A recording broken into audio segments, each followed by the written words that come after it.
ဘာကြီးပြက်နေပြီဆိုလို့ရှိရင်လူသားတွေပဲရောက်ကုန်တော့ဆိုတော့ကဘာမပြက်ခင်ကတည်းကကဘာပြက်တော့မယ်ဆိုတဲ့သတင်းစိုးကြီးကပေါ်နေတော့လူတွေဟာကြောက်เสียရှိရင်ကြောက်တတ်သည့်အတွက်ကြောင့်ကိုချင်းတရားတွေပိုကောင်းပြီးတရားဓမ္မတွေဖြစ်ညာလို့တည်တဲ့အခါမြမပြည်ဖြစ်ကုန်ရတယ်လို့ပြော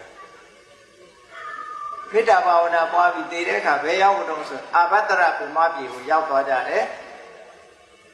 အဲ့ဒီအာဘတ္တရမြမဘုံရောက်တဲ့အချိန်မှဟောဒီကဘာကြီးကပျက်စီးသွားဘာမှမကြံအောင်ပျက်စီးသွားပြီးတော့နောက်ဒီကဘာကြီးကဘယ်ပုံပြန်တည်လာတော့ဆိုရင်မိုးကြီးမရက်မနာရွာလိုက်တာရွာချလိုက်တဲ့မိုးဟာအာကန္တလာဟာပြင်ကြီးထဲမှာရွာချတဲ့မိုးဖြစ်လို့အောက်ကလေတူကြီးကခံထားတော့မိုးပေါက်ကြီးတစ်ခုတည်းဖြစ်တယ်ဒါကဒီကဘာလုံးကြီးဖြစ်လာဖို့အတွက်မိုးရေပြင်ကြီးတစ်ခုတည်းဖြစ်လာအဲ့ဒါလို့ဖြစ်လာတဲ့အချိန်မှာနှစ်ပေါင်းများစွာကြာလာပြီဆိုတဲ့အခါမှာဟောဒီကဘာကြီးကအလင်းအောင်မရှိဘဲနဲ့လုံးဝမဲမှောင်နေတယ်ရေပြင်ကြီးပဲဖြစ်နေတယ်အဲ့ချိန်ရေပြင်ကြီးကနှွမ်းနေတယ်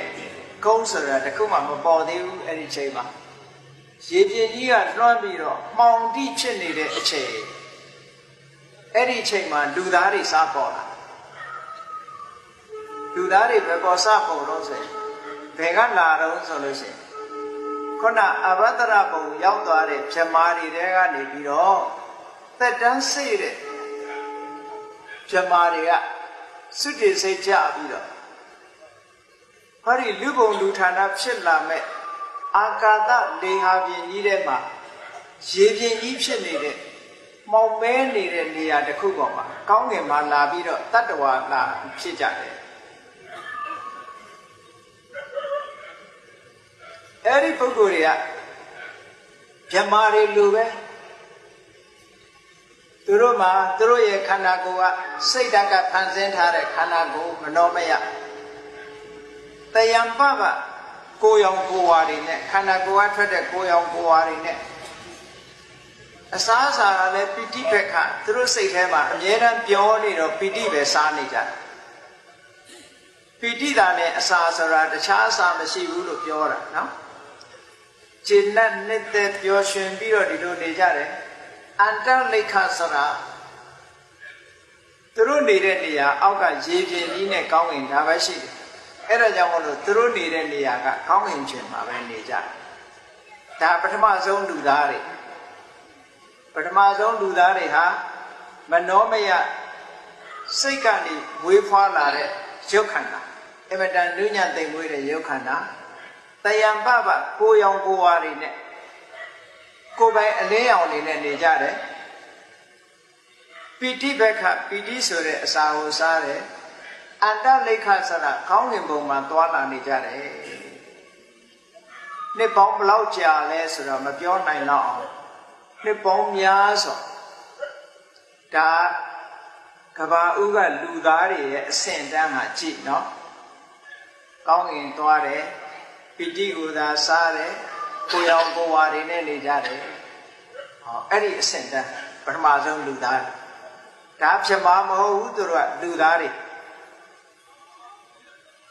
နောက်နှစ်ပေါင်းကြာတဲ့အခါကျတော့ဘာဖြစ်လာလဲလို့ဆိုတော့ခုနကဗမြေပြင်ရေပြင်ကြီးကဘာဖြစ်လာလဲဆိုတော့ဒါနှစ်ပေါင်းကြာတဲ့အခါကျတော့ရာသီဥတုကြောင့်ပြောင်းလဲမှုတွေဖြစ်လာရေပြင်ပေါ်မှာဘာဖြစ်လာတော့လို့ဆို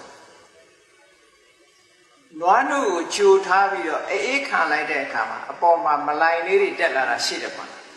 ရှိပါတယ်ဗျာအဲ့ဒါလိုပဲရေပြင်ပေါ်မှာမလိုင်တက်တယ်လို့ပဲအမာလေးတက်လာတယ်ဖြည်းဖြည်း cream ခေါ်တဲ့အမာလေးတွေတက်လာ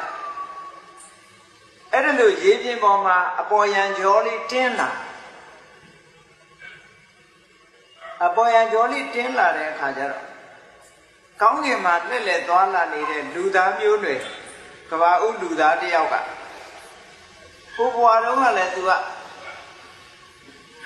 စူးစမ်းတတ်တဲ့ဓလေ့ရှိတယ်ပေါ့လေအခုကျတော့လေအဲ့ဒီရေပြင်ပေါ်မှာအခုလိုမလိုင်တက်တယ်လို့တက်နေတဲ့အရာလေးကိုသူကမြင်တယ် အစင်းရောင်ကထောပတ်နဲ့အလားတရံတူတယ်အနံ့ကလည်းပွေးကြိုင်နေတယ်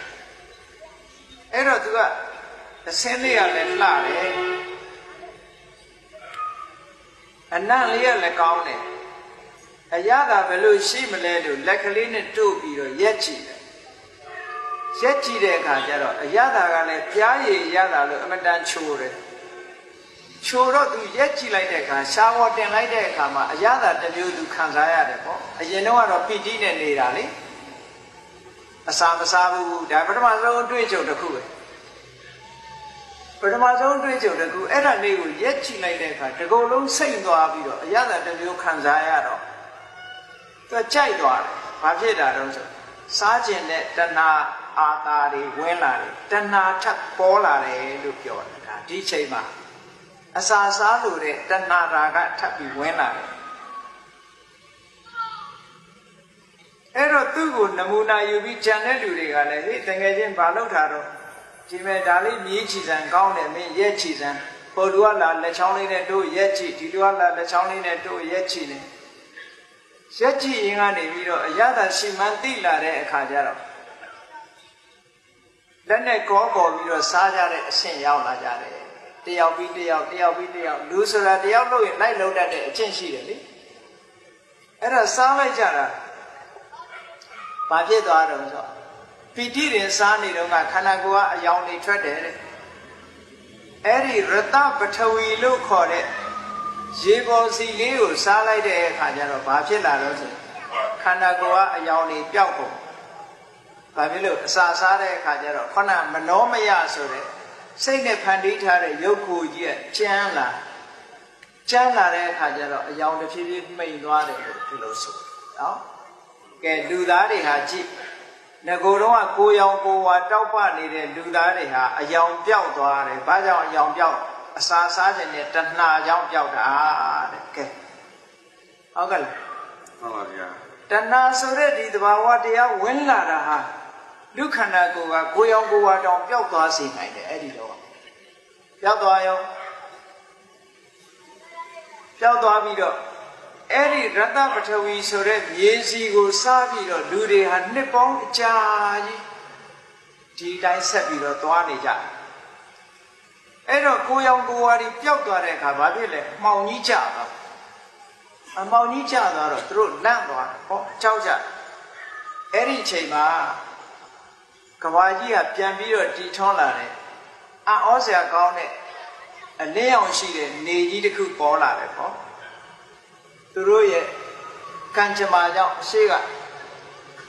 ခုခေတ်လို့ဆိုရင်ဂျိုးတစ်ခုပေါ့နော်ကောင်းကင်ကနေပြီးအယောင်ဝါရှိတဲ့နေကြီးပေါ်လာတယ်နေကြီးပေါ်လာလို့သူတို့စိတ်ထဲမှာရဲဝတ်တဲ့စိတ်တွေပေါ်လို့နေကိုသူရိယလို့နာမည်ပေးထားတာသူရဆိုတာရဲရင်တယ်ဆိုတဲ့အဓိပ္ပာယ်ပဲရဲရင်မှုကိုဖြစ်စေတတ်သောကြောင့်သူရိယရဲရင်စေတဲ့အလင်းရောင်ပဲလို့အလင်းရောင်ကြီးပေါ်လာတော့သူတို့အင်အားတွေတက်ကြွပြီးတော့လူတွေကရဲရဲဝံ့ဝံ့ဖြစ်လာကြ